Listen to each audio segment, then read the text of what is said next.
And world tennis number one Rafael Nadal has ended the Grand Slam year with an emphatic win in the US Open final. The 31-year-old accounted for South African Kevin Anderson very easily to claim his 16th major title. Take the leap now from art to sport. Georgie joins us again. And Georgie, we're going to talk rugby, dare I say it, the Wallabies. Listen, this time last week, Yes. you were very optimistic. I was. That the Wallabies could pull off an upset. Yes. Yep. I'm going to remain optimistic this morning, guys. It's a new day and a new chance for a victory and to get back into this Bledisloe series. 7 days ago, the Wallabies were thrashed by New Zealand, as we all know, in that opening Bledisloe Cup test match in Sydney. They've had a week to turn things around. But what are the chances we may see a different result in Dunedin tonight? To help us stay optimistic ahead of the game, former Wallabies and Waratahs prop Ben Robinson is here. Ben, welcome to Weekend Brekkie. Can we be optimistic heading into this one? Yeah, it's a brand new week. I think we have to be. Georgie doesn't think it's a good idea at all because Georgie's worried about bees? Terrified of bees. Really? Yeah, Oh, have never liked them. You're not no. allergic to them, are you? No, I've been stung once before in And my that was life enough? because I expertly avoid them. They are terrifying. I understand the positives that they have for the ecosystem at large, but I don't want them anywhere near me. Someone else's Do you eat job. honey? No. Oh, okay. No. The devil's All right. fruit. No. Move on. But it is a difficult place to have a franchise. Gold Coast clubs traditionally haven't had that much success, but for the Titans, now they really do need to move away from this very controversial period for them. They will hopefully have a new coach by the end of the year. They won't have one by the end of the season, but hopefully the end of the year. No word yet on who that is. The front runner is still the Queensland Origin coach, Kevin Walters.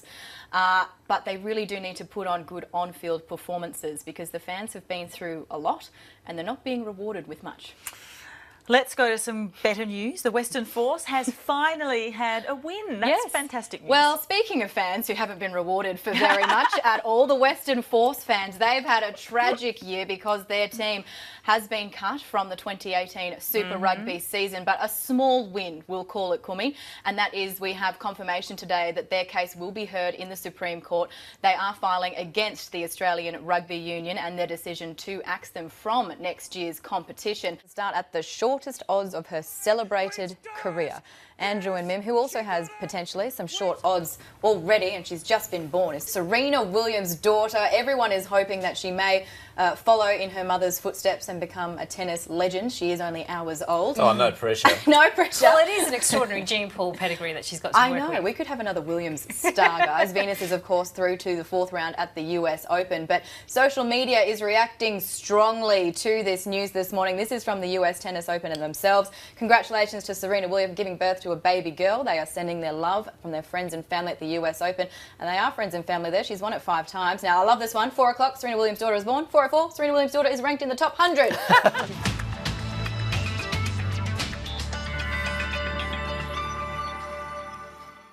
High-level cloud associated with an approaching cold front is streaming across the southwest of WA. Rest of the country is mainly cloud-free under the influence of a high-pressure ridge. There is a cold front generating rain about the coast of New South Wales too. Falls are also expected from southeast and South Australia to southern Victoria and Tasmania. Now, those trends we can see continuing tomorrow, which will extend across the south of the country. Mostly cloudy in Perth, Hobart, Melbourne and Canberra. Windy and 16 degrees in Adelaide. Those travelling cold fronts will continue moving east and affect New Zealand. Heavy rain forecast for Wellington, showers as well in Christchurch, partly cloudy in Noumea, top of 25 degrees. A lot of rain around Southeast Asia. Thunderstorms for Singapore set to hang around all week. Let's take a look at the weather now with Georgie Tunny. Georgie, it's been a mixed few days weather-wise. How's the weekend looking? Still a mixed bag for most of the capital cities, Jez, but good news for Sydney-siders is that we're going to see similar conditions to what we saw today. It was mostly sunny and fresh after clear skies and that heavy rain in the city last night. Northwesterly winds will strengthen throughout the evening, though, a low of 10 degrees. Now, there's a saying in football, when the team wins, congratulate the players. When the team loses, blame the coach. And this year, that has been particularly evident in the NRL. The latest, Michael Maguire from the Rabbitohs after 2 dismal seasons with the club. Souths are set to name assistant coach Anthony Seibold as his replacement tomorrow. Check sport now. Georgie joins us again. So, the Swans, do you think they're roaring into favouritism for the flag? I do. I'm not sure if it's completely warranted. However, they are the most informed team of this competition. Whether or not they can carry this form into the finals, because they have essentially guaranteed their spot there now after a disastrous start to the season. That's historic in itself for them. But whether or not that will result in a flag, I'm not too sure. Also spare a thought for Alex Keith. We know that Lance Buddy Franklin was in scary form last night. Alex Keith was the man that was put on him, trying to mark him up in only his 5th game in the top grade there for the Crows. They changed things up a little bit after the start that Buddy Franklin and the Swans were able to put on the Crows at the Adelaide Oval. It seemed impossible after the first 6 rounds of the season, but the Swans are back in the top 4 and they are eyeing the big dance, taking down ladder leaders Adelaide in a 3-point thriller.